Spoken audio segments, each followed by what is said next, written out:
Welcome to Marketecture, where you can get smart fast with in-depth interviews of leading technology vendors. I'm Ari Paparo. I'm here with James Avery from Kevel.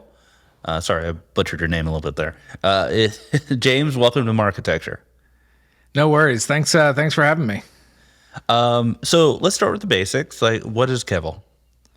Yeah, so I guess the best way to describe it is to talk a little bit about kind of our vision. So to redirect your question a little bit, we look at the advertising landscape and say who really makes money in advertising, right? And it's like Google, Facebook, maybe you throw in like Snapchat, Amazon, and what they've all done is build their own ad platform, right? Like they've got engineers, they've built out the best way to buy advertising on Google or the best way to buy advertising on Facebook. And so we looked at the market and said, shouldn't more companies be doing this, right? As opposed to saying, we're just going to throw some, exchanges or SSPs or pre-bid on our site and hope for the best. Shouldn't they take control and build their own ad platform? So why don't they do that? Well, because it takes a lot of engineering, right? And it takes a lot of really smart engineers to build very highly scalable, optimization algorithms, everything. So what we said was, well, can we build a set of APIs that our customers can go use to build their own ad platform and to really benefit from, online advertising, right? To really build something that they can make meaningful revenue with. So Kevel, in short, is a set of APIs that our customers use to build their own ad platform, to really, build a great user first, privacy first, ad platform for their customers. Great. So we'll go into a lot more depth on the product in a moment, but effectively, is it fair to say you're a walled garden in a box? Yes. I mean, and I think, walled garden, right, is always a term. We've kind of embraced it, right? We've said, how do we help launch 1,000 walled gardens? But that doesn't mean it has to have all the negative things that come with a walled garden. But Right, I agree, sure. walled garden in a box is a great way to think of us. So let's talk product. So you describe yourself as a bunch of APIs. Is it fair to say that you're in the publisher ad server category? Yeah, I mean, I think that it depends how you define like publisher, right? Right. For us, a lot of times when we're talking to people kind of more in the traditional like ad tech space, they think, publishers are Condé Nast and New York Times or USA Today. Whereas we tend to work with people who, yes, they're, on the publisher side of the equation, but they don't, really self-identify as publishers, right? A lot of times they're, like we work with like Yelp or Ticketmaster and Edmunds, right? And like those are all publishers in that sense, but they're not, not a publisher in the kind of traditional sense of the word. Okay, so you start with having an audience, though. I mean, whether you use the publisher word or not, you have an audience. You have people interacting with you in various ways, like Yelp. And you say to yourself, hey, I want to create an ad experience that I control from end to end. Yes. Right? Yep. Yeah, no, we're definitely on the like sell side, right? Like we are wholly focused on the people who have an audience, who want to find a way to make money through advertising, but also don't want to really degrade the, kind of user experience. Right. So the publisher ad server is probably it's like the nuclear submarine of ad tech. It's the most complicated thing out there. Although DSPs are probably a close second. So it would probably take forever for us to enumerate all the features that you have. But it would probably be very helpful to go through kind of the major differentiated features that you've built and why they're different from a typical ad server. I'm thinking like creative management, forecasting, yield management. Why don't you just start running through kind of like your elevator pitch on those things and why you're better? Yeah, absolutely. So you're right. Like there's kind of just the table stakes of a publisher ad server, right? Everything from frequency capping to pacing to, bidding, all of that, targeting, keywords, key value pairs, all of that stuff, right? So we do all of that. But I think, what differentiates us is kind of a handful of things, which one is our kind of API approach. So today, like most publisher ad servers are still focused on putting JavaScript on the page, right? And getting data from that, doing, cookie syncs automatically. Our approach is getting more people to move server to server. So to kind of think of an ad server and say, what if, if we have zero context from the page and everything has to be provided through the API, we support that completely. So that's kind of step one, where most ad servers don't do that. I'd say the next step is a lot of features we have around targeting, right? So one, we have the ability for customers to really import first-party data and target on that first-party data, right? And so that's without uploading it to some third-party provider. You don't have to send it through some LiveRamp or whatever like that. It's like you actually are pushing it just to us, and then targeting those segments for your advertisers. And then I think we built some things. There's a feature we have called Ad Query, which I think is really interesting, which is built for marketplaces. So if you're on a marketplace today, and let's say it's a car marketplace, and you say, I'm looking for a car that has 50 to 100,000 miles, right? A lot of times today, how that's solved in current ad servers is passing like some different keywords, right? And so saying like, okay, like I'll pass the 50,000 keyword and the 100,000 keyword, and then maybe there's some weird logic in the flight. So we built a system to say, well, like why, you should be able to just query for the ads that you want to show. And so you can actually say like, I'm looking for a car that has, miles greater than 50,000 and less than 100,000. And then it ties into our creative templating system. So when they actually go create the creative for that car, they can create their own properties. So they can put in the actual mileage of the car as a property. And then we query that in the request to make sure that only ads coming back are the ones that, have a mileage in that range. Right. And so right. things So like that, a typical ad server, like just to repeat what you said, the ad server has very extensive key value capabilities, but they're just strings, and you don't treat them as first class objects. And in your system, you're saying that you can have your own taxonomy of what data is meaningful to your advertising system. Yeah, exactly. And especially when it's tied to the like ad or creative, right? Because even with key value pairs in a traditional ad server, you can set things on a given flight, but or a line item, but that line item might have 10 creatives.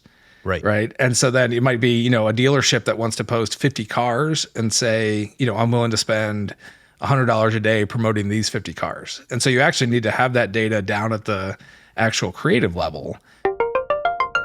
So on forecasting, I think I made a joke on Twitter a while back that it never works, basically. The joke was funnier than that, but that's basically the bottom line. So you're saying you do a simulation. Do you have a sort of a isolated simulation for each customer? Because in your world, every customer is a snowflake, just totally different.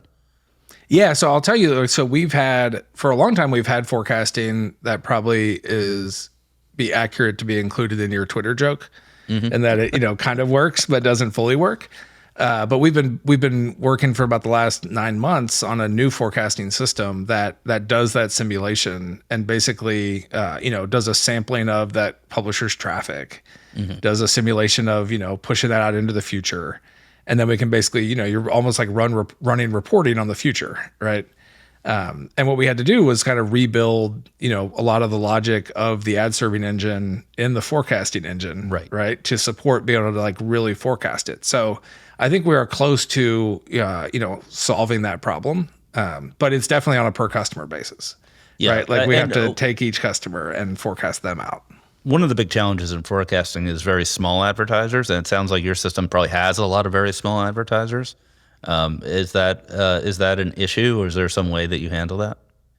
Yeah, it's so far that hasn't been too much of an issue. I think that we definitely had to build that in from the beginning as we were building this system, is to say, it's easy to forecast 100 advertisers. It's a lot harder to forecast 10,000 advertisers. Yes. And so we had to figure that out from the beginning while kind of architecting the system. Yeah, the other rule of forecasting, besides that it's always bad, is that engineers always think it's easy until they actually work on it. Yeah. No, it's definitely one of the harder. I mean, it's one of the harder problems out there, right? Like, there's a reason there's only a handful of companies that I think have done it right. So we've been talking a lot about the tech and the product. Let's switch to the use cases. On your website, you highlight things like digital out of home, retail media, email. It's sort of a stuff that's hard to do with a traditional ad server list. I remember when I was at DoubleClick 15 years ago, they sometimes joked I was the VP of random ad tech ideas because that's the sort of thing I had to deal with. So maybe take me through like a digital out of home example to start. Yeah. So like a great example is a company called TouchTunes, right? Which, if you've been to a Waffle House down here or a bar somewhere, they have a digital jukebox, right? And they serve ads onto that digital jukebox from through digital out of home pipes. They came to us and kind of said, "Hey, we've got this really interesting use case, right? To speak to your, VP of interesting ad tech ideas, right? It's like we have these devices all over the country.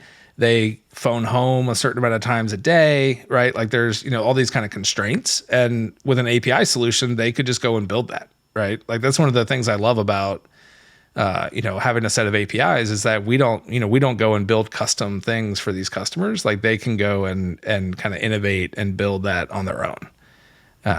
Right. So are they serving audio ads? They serve, I think it's mostly video, right? Because they have that screen, right? And so they're kind of serving digital out of home video in those locations. And they're prefetching them because of limited connectivity? Right. Yep. Right. Okay. That sounds like a great use case. I think I once served ads onto an airplane that way, but it was not as easy as I think we've talked to those people. One day we'll serve ads on an airplane. I can say we've served ads into a car. So there's a company we work with that does kind of some of the software in that software that's in the car, right? And so when you open up the nav and you say I need a gas station, they can kind of put the Shell logo on the map, right? Got it. And that was another case where they just called the API and it's kind of limited connectivity over 3G or something like that, to like figure out how to make it work. And what about email? Email is really hard to serve an ad to, isn't it? Yeah, email is an increasingly frustrating place to serve ads. But we work with one of our customers, Bed Bath & Beyond. I mean, they send a lot of email, and they use our kind of ad serving tech to bring ads into it, right? But yeah, there's a lot of technical constraints, right? Because you can't run JavaScript, you can't do a lot of the normal things. But we actually have specific kind of ad serving code that works in email. Okay. Yeah, so that kind of brings up the next sort of question I have, which is, tell me about how the technical sophistication of your customers and what sort of teams they bring to bear to implement your solution into their various use cases. Yeah, I would say, one of the things that we look for, right, is we look for teams that want to build something. So normally there is a team of, a handful of engineers who are building on top of our APIs. Right. So if a company is kind of looking at it as, we just want a check every month, or we want to, make one little small config change to our website to get money, like we're definitely not the solution for that. And I think our approach has been like, you don't need 20 engineers, but you need a couple good engineers, and they can build a lot on our APIs to launch something. Could you do anything quickly on your system? Like, is there any solution where it is kind of dumb and easy, or is it always APIs and always engineering?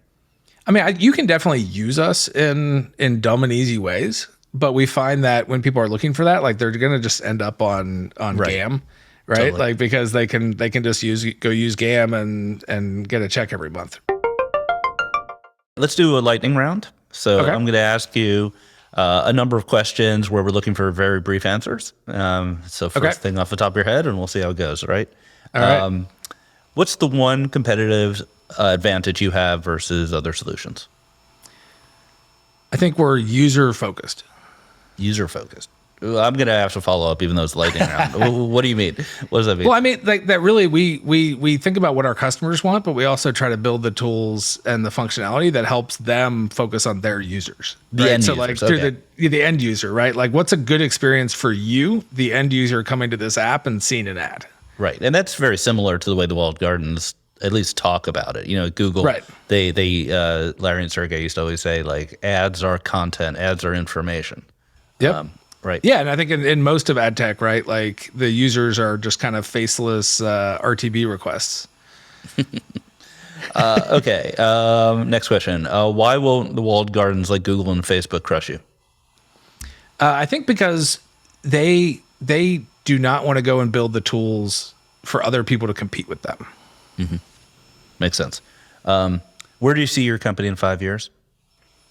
I think we'll continue to scale and hopefully go public. All right. What's your biggest product or market challenge?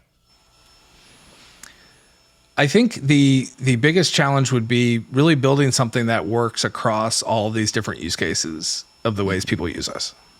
What's the number one reason customers don't use your product? I think usually lack of developer resources. Makes sense. Last question. If your company was an animal, what animal would it be?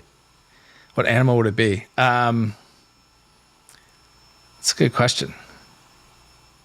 How about a duck-billed platypus? Because people aren't really sure exactly what we are, but they always try to put us into a box. Duck-billed platypus. All right. Well, thank you so much, James, for coming on to Marketecture. It was a really interesting conversation. I hope our audience will enjoy it. Awesome. Thank you for having me.